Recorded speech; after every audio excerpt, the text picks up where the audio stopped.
Bonjour, je m'appelle Bianca. Et hier, j'ai acheté une marionnette pour en faire cadeau à ma grand-mère. Elle m'a dit qu'une poupée l'aiderait à se sentir moins seule. Elle l'a déposée sur son bureau et elle a appelé ce pantin Slappy, comme si c'était une évidence. Il était un peu flippant, mais ça lui faisait plaisir. Moi, je dois avouer que je n'étais pas très enchantée à l'idée de dormir chez elle, car la seule chambre disponible pour moi était celle dans laquelle Slappy était posé. J'essayais de pas faire attention à lui, mais je ne pouvais pas m'empêcher de penser qu'il était vivant comme dans les films d'horreur. Évidemment, au début, rien ne s'est passé. Ça n'existait pas, n'est-ce pas? Alors, j'ai commencé à me sentir un peu plus à l'aise. Cependant, Slappy avait vraiment un visage moqueur, un sourire niais et les yeux grands ouverts. J'avais l'impression qu'il se moquait de moi en permanence. Enfin bon, la nuit suivante, ma grand-mère a insisté pour que Slappy aille dormir avec elle. Bien sûr, ce n'était pas moi qui allais m'en plaindre. Mais pendant la nuit, j'ai entendu des bruits venant de la chambre de ma grand-mère. Quand est-ce que tu vas te débarrasser des autres? Tu vois pas qu'ils te font perdre ton temps? Je suis le seul qui sera là pour toi éternellement. On aurait dit qu'elle discutait avec quelqu'un. Il y avait une voix masculine. Mais vu que j'étais très fatiguée, je me suis dit que je mènerais l'enquête le lendemain matin. En me réveillant, Slappy était posé sur le bureau de ma grand-mère, à la même place qu'hier. Je ne pouvais pas croire que c'était Slappy qui parlait. C'était impossible. Je me suis sentie vraiment conne quand je me suis rendu compte que c'était simplement le film que regardait ma grand-mère. Mais ça m'a rassurée. Je préfère encore me sentir humiliée plutôt que ce soit vrai. Après ça, j'ai continué mes activités de la journée. La nuit suivante, ma grand-mère a voulu que Slappy revienne dans ma chambre. Je me demandais pourquoi elle faisait ça. Mais j'ai accepté. Ce genre de gaminerie ne me faisait pas peur. Je suis donc allée me coucher.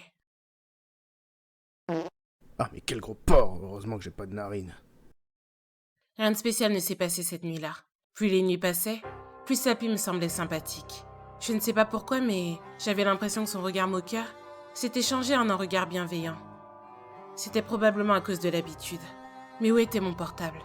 Qu'est-ce que j'avais bien pu en faire? Bon, vu que je ne le trouvais pas, j'allais devoir aller faire mes courses sans. À mon retour, j'ai retrouvé mon téléphone à un endroit complètement improbable. C'était bizarre. On aurait dit que quelqu'un avait tenté de le cacher pour me faire une blague. C'était probablement un membre de ma famille.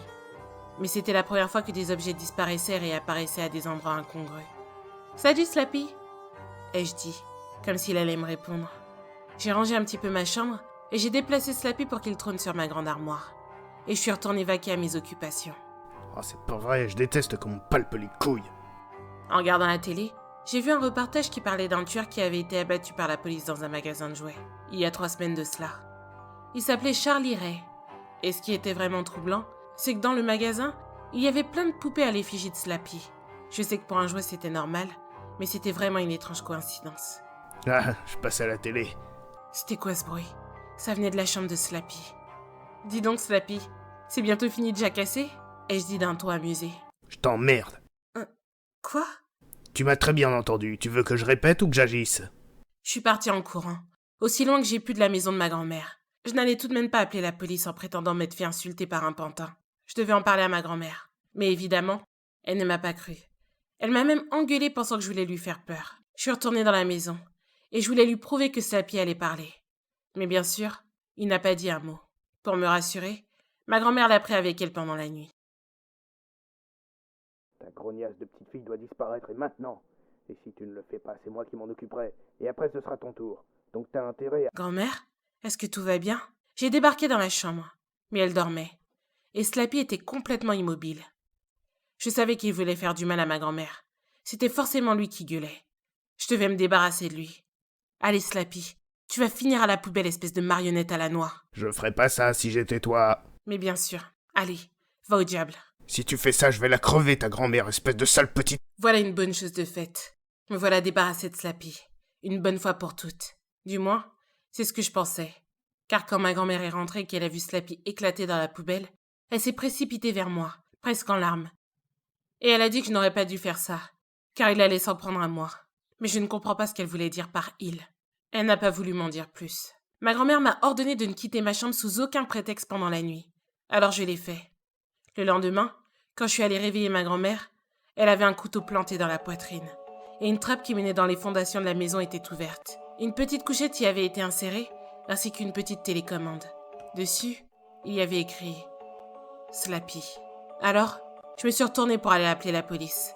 Mais j'ai vu un homme, assis sur le lit. Et il m'a parlé. Et quand il m'a parlé, il avait la même voix que Slappy. Tu as découvert mon petit secret. C'est dommage que tu aies mis fin aussi rapidement. C'était un jeu d'enfant.